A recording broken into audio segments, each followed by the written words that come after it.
everyone, welcome back to my channel. It's been a few weeks I think since I last posted. I've been meaning to post, but as I said before in past videos, just kind of struggled to find the motivation with these dark days and stuff. But anyhow, it is nearly Christmas now. We are on the 16th of December and I wanted to show you this advent calendar that my other half made for me. I say he made it, he didn't make this box. He ordered this box from, I think he said it was John Lewis, but it is a massive advent calendar. But then he sourced all of the contents himself, especially for me, which was so lovely and thoughtful. And yeah, it's absolutely huge. But basically it's an advent calendar with fragrance samples in, and there are completely random samples in here that I never would have chosen myself.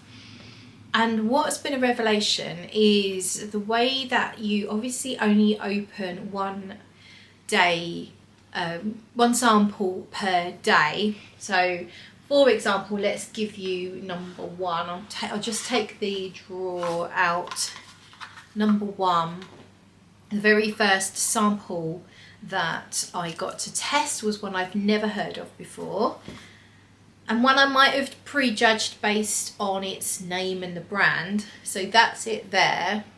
It's a, is it Nissan 500? Fiat Nissan. It's a Fiat 500 for her. Fiat 500 for her. And if you'd have said to me, sorry, there's a cat scratching her ear. If you'd have said to me, what do you think that might smell like? I would assume that it would be not that great. But then some of these car brands do come out with some quite nice fragrances. Like Ferrari's Bright Neroli, I think it's a very nice naturally smelling citrus scent, and was a very affordable fragrance from what I remember. I don't know if that's changed, I don't know these days. But let's talk about this one then first, and we are actually going to go through, I think we're going to go through all of them up to today the 16th, so I better hurry up. What we're saying is that because you are trying one sample per day, rather than receiving a set of samples, or if a friend sends you a load of samples, you tend to sample a few things at once. But by doing it this way, and I think I will do this in the future, you force yourself to really give something a little bit more attention than maybe you normally would. And I have to say, the first one is actually a winner. So the Nissan, the Fiat 500 fragrance. I'm going to actually put this on my skin. I'm not wearing any perfume at the moment. I have got day 16 on the back of my hand, but we're going to obviously come to that.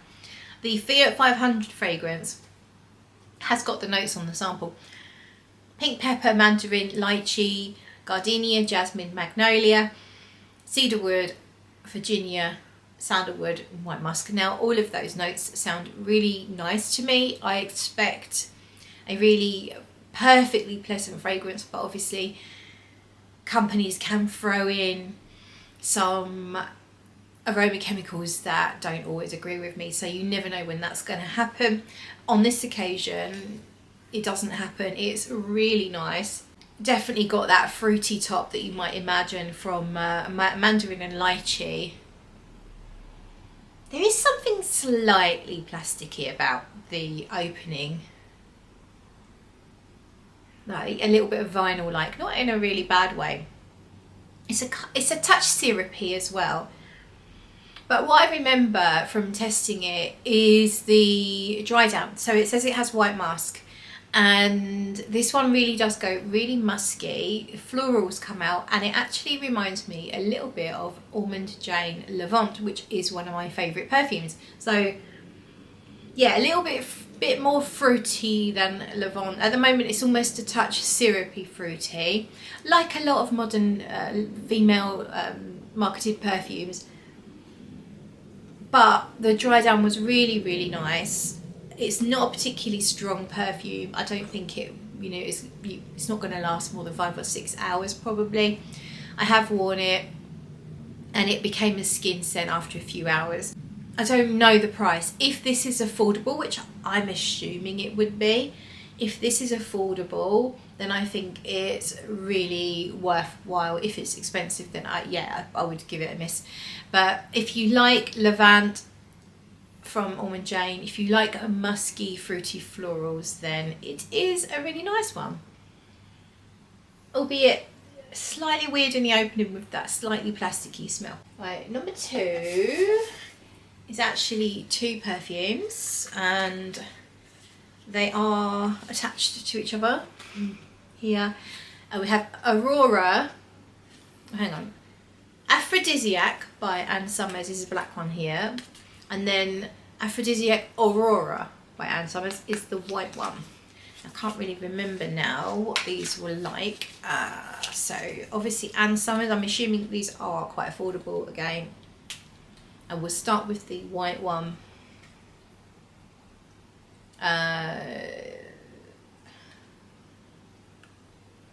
Sort of aniseedic, but also a little bit eucalyptusy, medicinal. Like, let's see what it says. It's a chypre, rich rose, red fruits, mandarin, creamy woody undertone, musk, patchouli, vanilla, jasmine, magnolia, pink pepper and neroli.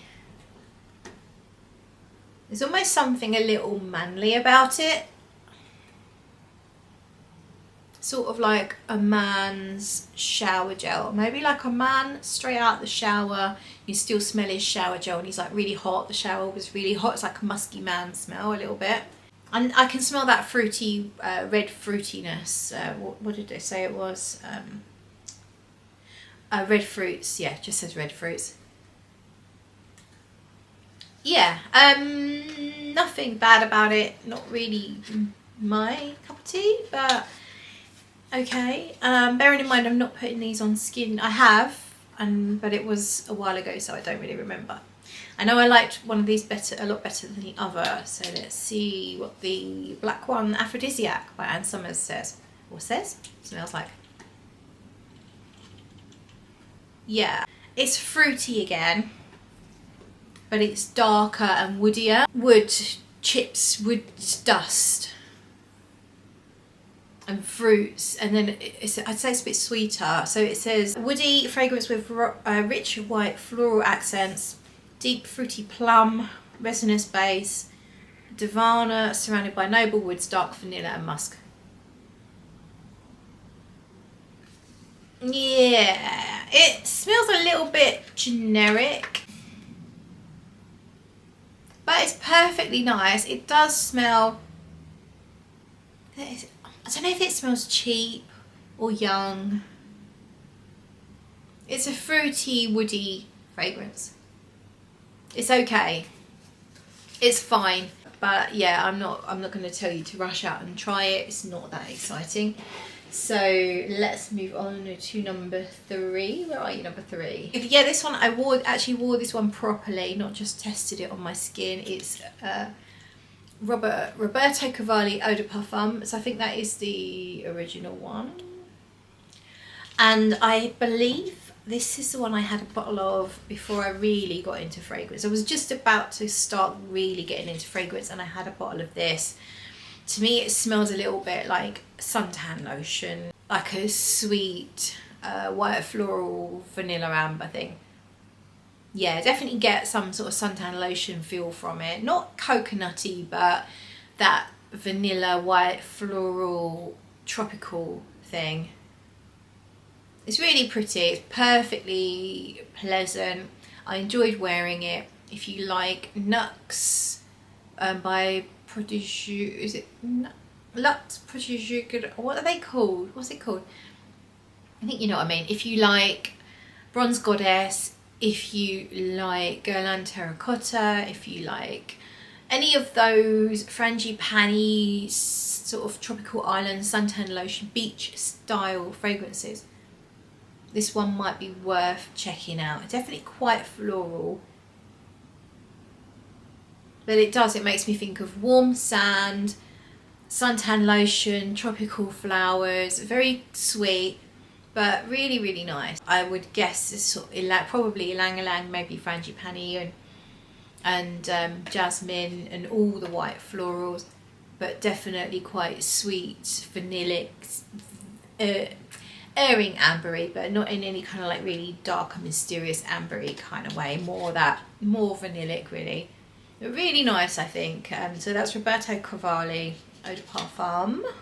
Number 4. Okay, I remember this one. So it's 4711. And it's Aqua Colonia Intense Sunny Seaside of Zanzibar. Now what I remember about this is it was a very coconutty, too coconutty for my personal taste. Let's have a quick snifter. Yeah, it's got, when I smell coconutty things, I can't help it. I always remember this cheap leave-in conditioner that I used from Boots. It was Boots Natural, I think, and it was a long time ago, and it really had a strong smell. So my hair smelled of suntan lotion, like coconut suntan lotion. I'll always remember someone saying to me, "Oh, someone smells of suntan lotion," and it didn't feel like a compliment, and it was my leave-in conditioner. And I can't help it. It makes me just think of it as a cheap smell, coconut. And I have to say, in occasionally a little touch of coconut in a formula doesn't affect me in that way, and I don't think it smells cheap. But in here, it really smells quite cheap, synthetic. There's a mixture of white flowers again, definitely vanilla. It's this sweet coconut, vanilla, floral. But it doesn't really do anything for me, even though I think the genre in general is very nice. If I smelt it on someone else, I wouldn't think they smell particularly sophisticated, but they definitely smell pleasant. It's the kind of fragrance that would be fine as a candle or a house, a house scent, but I just don't particularly think it's very sophisticated. If a child smelt of it, then that would be perfectly nice. But yeah, it's just a little bit young, childish, cheap smelling for me. Let's go for number 5 then. Oh, this is a good one. Yeah, so there's a few in here that I really like. So this one, I wore it a couple of days ago. It's Vaara from Penhaligons. Now, to me, Penhaligons, they used to create really beautiful fragrances, really nice quality, but I don't know what happened to them. Did they change ownership? They really love the aroma chemicals that I really hate. So unfortunately, all of their modern creations, very synthetic smelling to me. This is beautiful. So Vaara was created by Bertrand Duchefort. It says it on the information here. Inspired by the royal house of Maharaja in Rajasthan, and offers a unique glimpse into the aromatic world of a Maharaja. We don't have any notes, and I don't think I ever looked it up. I'm going to go on this wrist here. I do remember knowing someone that really enjoyed this, a fragrance lover that really enjoyed this. I believe it's discontinued. This is probably another fragrance I would put in that almost beachy, even though it's not beachy inspired according to the information. It's more sort of Indian, that sort of things, but it's not really like spicy like you might expect. There probably is some spices in here. It definitely has a mysterious feel, and I do feel like there's a leather in here. I don't know if it's listed, but it's subtle. You can smell it, but it's there, but it's mixing with a beautiful mixture of flowers, and yeah, almost, yeah, something a little spicy about it, almost a hint of rubber in here as well, but it's mostly pretty. It's mostly flowers, but kind of like airy. When I say flowers, I'm thinking again more white flowers than rose, for example. Really interesting perfume because, as I say, it's got all this pretty floralness about it, but also this air of mystery, and then this little hint of rubber, this little hint of leather mixing in with it all just makes it a curious, very curious perfume. When I wore it the other day, those sort of slightly mysterious notes just blended in, and mostly it just felt like a very pretty perfume. Really quite enjoyed that. So that is Vaara from Penhaligons. So that's one of the best ones that I've tried from this calendar so far. We're now on to number 6. Where are you, number 6? Here we are. Oh yeah, this one. This is a good perfume. It's not necessarily quite my taste, only because it's called Gold Lily. It definitely has a lily smell. It came in this wrapper here. So it's Shanghai Tang. It's like a sweet wrapper. Shanghai Tang, I believe that's the brand. Yeah, it's called Gold Lily. Just going to spray it into here. It's not great because obviously it's not paper, so it's just going to sit on there. But yeah, so this is a kind of sharp green floral, not one of those sweet white florals, but the white floral, like a, you know, like a lily can be green and sharp. So yeah, not a particularly sweet perfume, but more, yeah, sharper. I picture sort of white and orange, but it does smell quite natural, which I like. I haven't properly tested this one out. I think it gave, everything's had a little squirt on my hand, but I don't think I've really paid too much attention to this one. Yeah, it's still warm, even though it's not particularly sweet. It has this warmth about it. But yeah, it smells like, it could be a mixture of lily, magnolia, those florals that just aren't that sweet, and they are a little more on the green side. But I think it's a good perfume. So that's number 6. Number 7. Yeah, I don't particularly like this one. Versace Pour Femme Dylan Blue. It's just a bit cheap smelling again, you know. It's a bit generic, more than a bit generic. It's a perfectly pleasant scent. Got a helicopter out.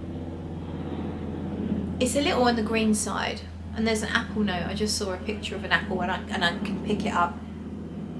I don't really like appley scents. They make me think of cheap air fresheners, so that might be part of the reason I don't like this. Also, I'm not a fan of DKNY Be Delicious. I did have a bottle many years ago, but since then, when I smell it, I sometimes smell it on other people, and it smells cheap. I just think, for me personally, I just don't really want to smell apples, an appley smell. It smells a bit like an air freshener. It just, or a cheap, you know, marketed towards teenage girls type body spray. So there's nothing disgusting or unpleasant about it. A 12-13-year-old wearing this would make perfect sense, but I am never going to consider something like this to be particularly sophisticated or interesting. Versace Pour Femme Dylan Blue. It does have notes in here. It's got blackcurrant, Granny Smith sorbet, clover, forget-me-not, something called schizolia, rose, icy infusion of peach and sambac jasmine, styrax, smooth woods musk patchouli. Yeah, it's not the worst thing in here, but it nearly is. It nearly is, but it isn't bad. I'm not offended by it. If someone wore it around me, I wouldn't complain. Number 8. Okay, this one's got a story to it, a little bit. An interesting coincidence occurred. So we're talking about Sira de Indes, I think that's correct, or Indes. It's from Jean Patou. It's since been discontinued. The whole Jean Patou brand is discontinued, and this I had tried before. A friend sent me a sample in a swap that we did, and I really liked it, and I was like, I don't know, I might be interested in owning a bottle of this. I actually liked it that much.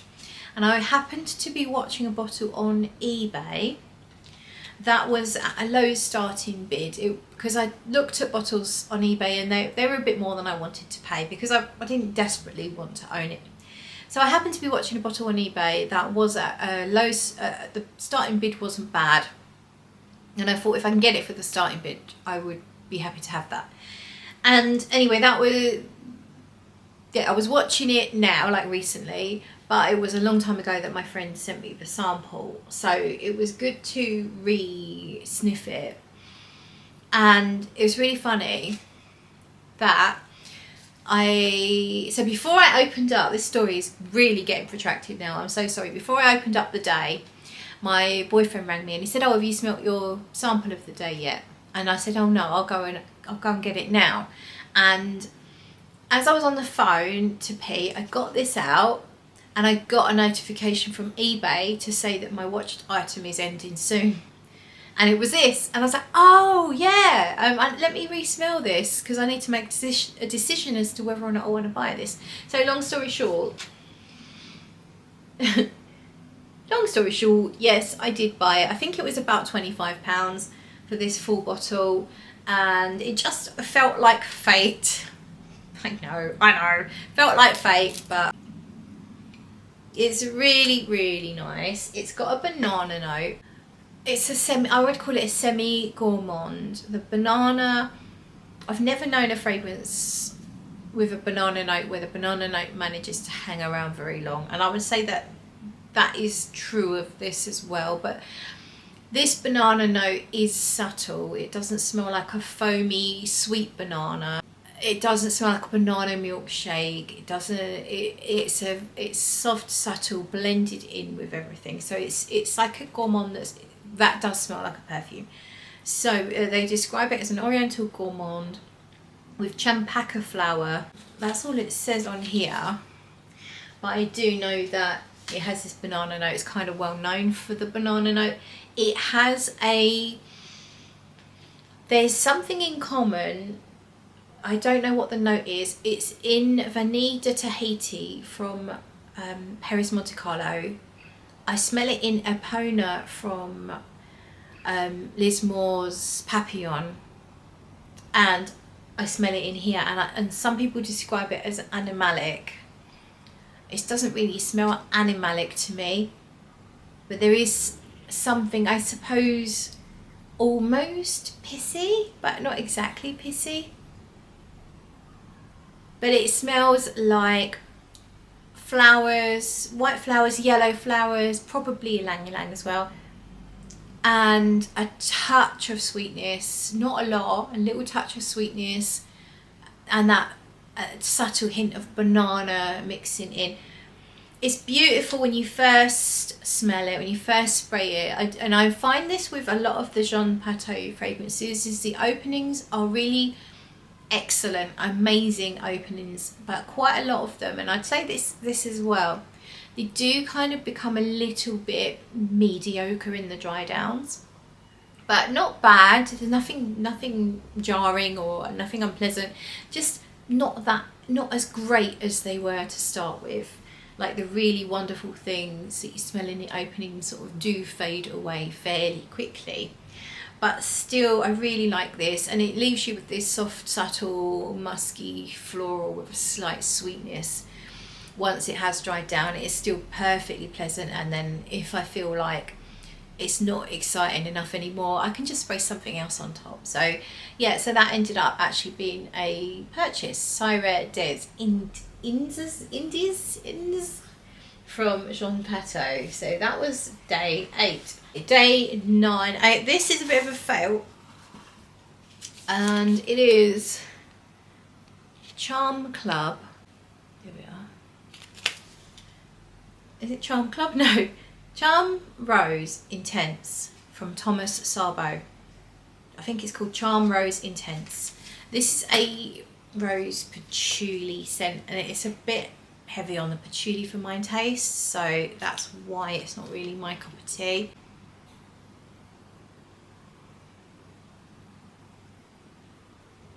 It's not particularly sweet. It's a little bit sort of spicy rose, almost like a tea or a herbal element to it, and then this dark patchouli mixing in. It's alright, it's just it's a bit patchouli, it's a bit patchouli chypre-esque for me. It's just not my thing. I don't know what the notes are officially, but it's, yeah, it smells a bit like a rose patchouli, similar, or a fruituli. It's a bit fruity as well, like red fruits or blackcurrant or something. Yeah, it's just not my thing. So yeah, that's Charm Rose Intense Thomas Sabo. I smelled a few similar things to that before. The Van Cleef & Arpels Rose Rouge is in a very similar ballpark. Right, we need number 10. Number 10, okay, right, so this actually impressed me. Abercrombie and Fitch, and this one's called First Instinct Woman, or Femme. And when I say it impressed me, not to the point that, oh, I love it and I need to have it, but for a fragrance that is about £26 at full retail, I think it's a really good one. Much nicer than, say, the Dylan Blue Femme. This is a pretty fruity rose musk. Let's see, what do they say about it? They're actually not calling it a rose musk. They're saying it's sun-kissed magnolia, wild orange flower and warm amber. It smells rosy to me. Maybe rose mixing in with that white flower. And then a lot of musk, a lot of clean musk. And fruity, like quite fruity, sweet, red, pink fruits. Very clean smelling. Someone might say it smells a bit shampoo-y. It smells like you just got out the shower and you've washed your body, you've washed your hair, and you smell all soapy and clean, and you use really pretty smelling girly products. I think it's really nice. I think, yeah, I don't need it myself, but you know, it's not the most sophisticated thing in the world, but it's also not that young or immature smelling. It's pretty girly. I think anyone could wear it, but I would probably choose it for someone who's a teenager, or maybe in their 20s on a bit of a budget and want to smell an everyday fragrance for work, or you know, anything really. Not the strongest. I seem to recall it did die down to just a gentle musk, sweet musk on my skin after a few hours, but even so, it feels like a nice quality fragrance, especially at that price point. So that's Abercrombie and Fitch Abercrombie and Fitch First Instinct. Right then, what do we have in number 11? L'interdit, and it's by Givenchy, and it's the Eau de Toilette. And I have to say, the original, well, not the, I think L'interdit, the original was like years and years ago. But the one that came out in recent years, I find it a little bit horrific, extremely loud, obnoxious. I remember going into a changing room, someone had just sprayed it, and it stunk the whole, and it's quite a large changing room, stunk the whole place out. And I just find it ridiculously obnoxious. It's a very bold scent, and I yeah, not a fan. However, this Eau de Toilette is way more pleasant to me. Definitely lighter, as you would expect from an Eau de Toilette. Probably something you would reapply after about 4 hours or so. But just doesn't punch you in the face like the Eau de Parfum does. What do we call it? The underground flower, a glistening flower tied up with sensual musks. They don't list any other notes here. It smells like it's a bit fruity, but in a more grown-up fruity way, like a plum. You know, like Poison's got plum in it.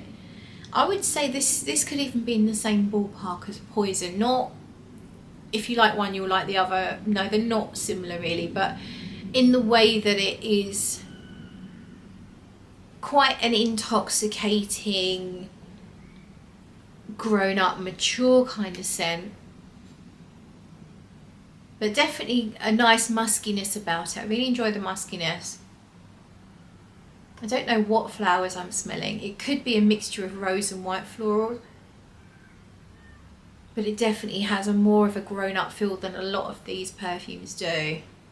I could happily wear this, and to think that, knowing how much I really disliked the Eau de Parfum, it's, yeah, I mean, it just goes to show, don't sort of prejudge, because if, you know, if I saw this in a shop, I definitely wouldn't bother trying it, because I'd be like, oh, you know, that range is like it's so not for me.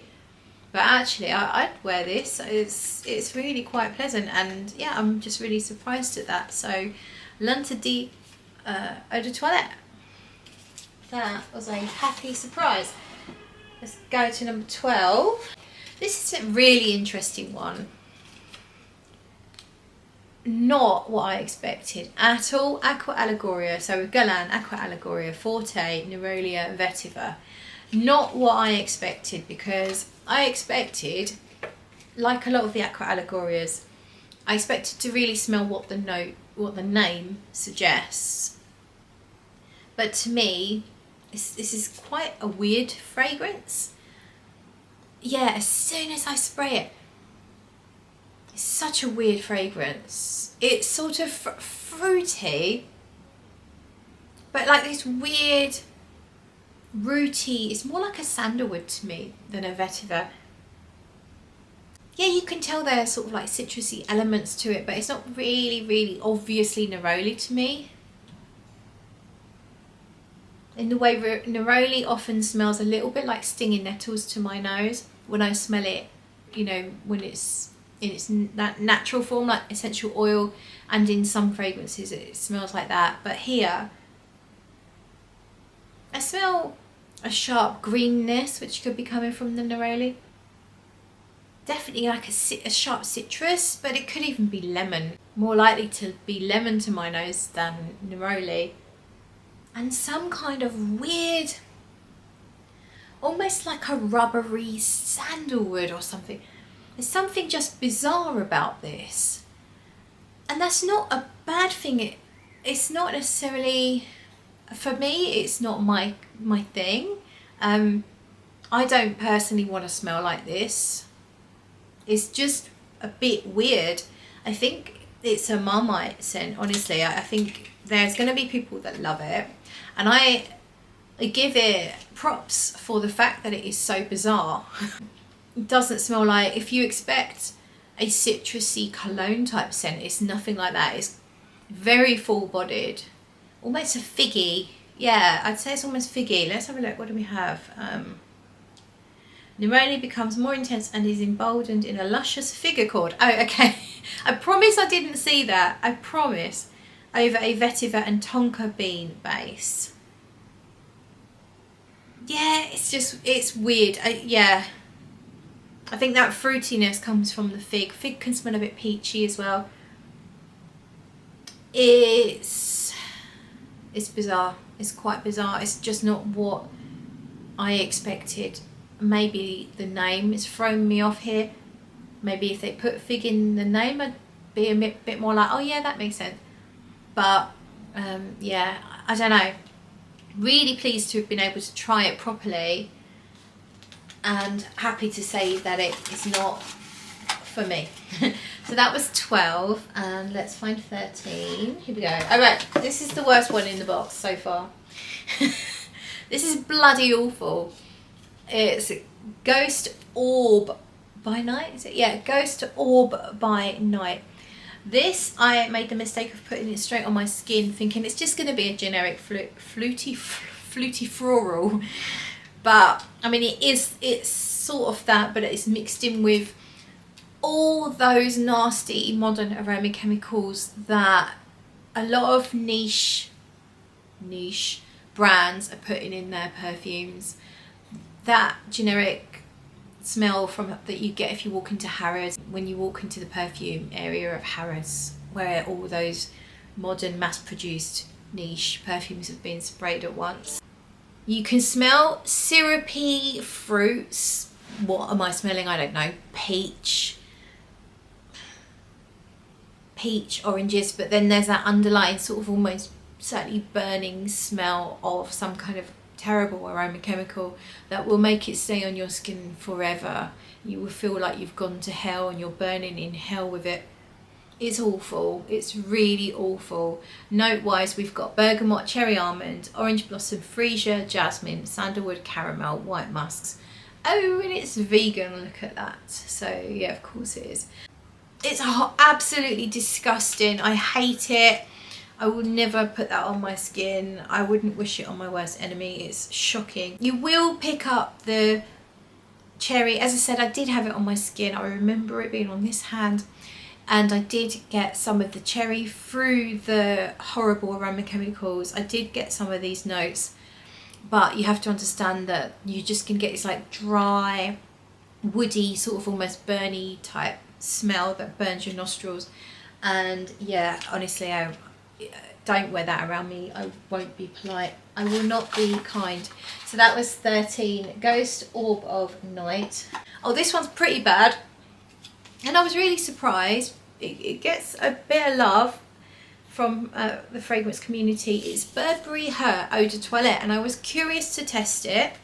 I have nothing against the Burberry For Her. I know it gets compared to Baccarat Rouge. I think it's a bit more fruity, sweet, less niche smelling in probably a good way, like less of those dry, woody sort of ambers that are in Baccarat Rouge.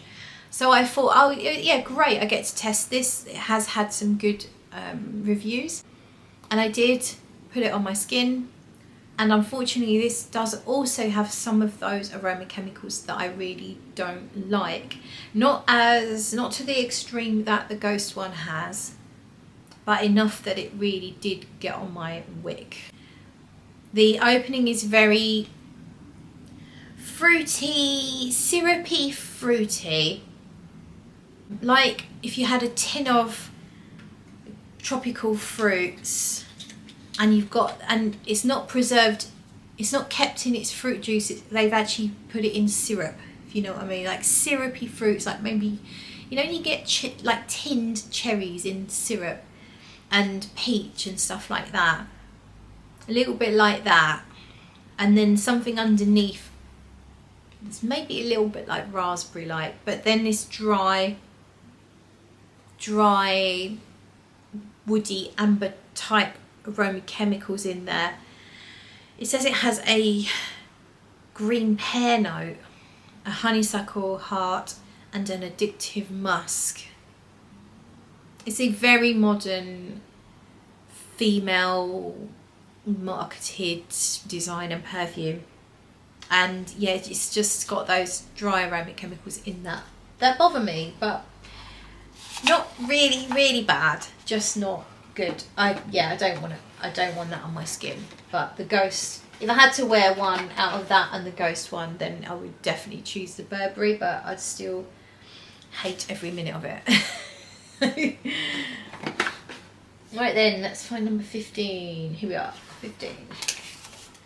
Okay, right, so here we have another Burberry, and it's Burberry Brit Rhythm, and this was yesterday's, and I put this on my skin last night before bed, so I didn't really, because I went to bed and went to sleep, I didn't really get to test it too much. But I know this came out a lot longer ago, before it was trendy to put those shit things into perfumes.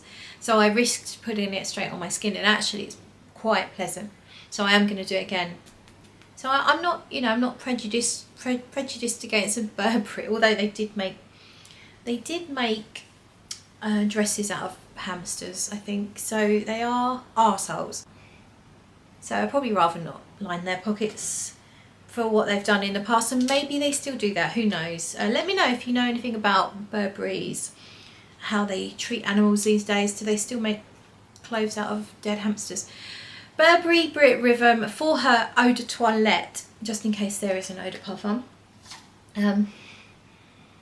has got a more of an older feel in terms of it's not got those syrupy, sweet, fruity notes that a lot of modern perfumes have. This smells more like a perfume rather than a gourmand or anything like super sweet. It's sort of a musky, woody, there's a freshness to it. It's almost a bit like cucumber. It's not, but it's like, you know how cucumber's watery and how watermelon is watery? Something like that, but I don't think it's cologne, or I mean it could be in like a small dose. Sweet, white floral, I think maybe a jasmine or something like that. But balanced with this musky woodiness. And maybe iris, you know when iris can smell a little bit like hairspray? Where it's a little bit sharp, not just really soft and powdery, but a little bit sharp. Smells like that. I actually think this is really nice. I think there's iris in here. Yeah, because it's almost a bit cosmetic-y. I actually like this. This is way up there in amongst like the top favourites like Vaara and Sira des Indes. I could wear this. I don't know what's in it. It's just nicely balanced. It's not too sweet and it's not full of nasty, not the nasty aroma chemicals that I don't like. So yeah, I like that. That was 15. So I'm gonna move on to the final one then, 16. And I had this on my hand here. I think it's gone now. I don't think it's particularly strong. Here we are, Girl of Now. Lovely. Girl of Now, lovely. I had not heard of this. No, it is still there. It's quite light, so I mean it was quite a few hours ago that I sprayed it, but based on what I'm smelling, I'd say the performance is okay. I mean I can definitely smell it. And actually the dry down I much prefer to how it started out. Not that it's bad, but this is one of those I will call kind of a generic, typical girl's perfume. I think, did we say it's an eau de parfum? It is an eau de parfum. So I've got the notes here. Mandarin, blackcurrant, solar, frangipani. I think that probably means it's got the suntan lotion type thing in there. Frangipani, orange flowers, woody tonka bean accord. Yeah, so it starts off, it's almost a little bit like some of the Marc Jacobs daisies, like the flankers. There's definitely something that's a little airy. I don't know if I'd say suntan lotion, but almost like oxygen, you know, fresh air. Fruity.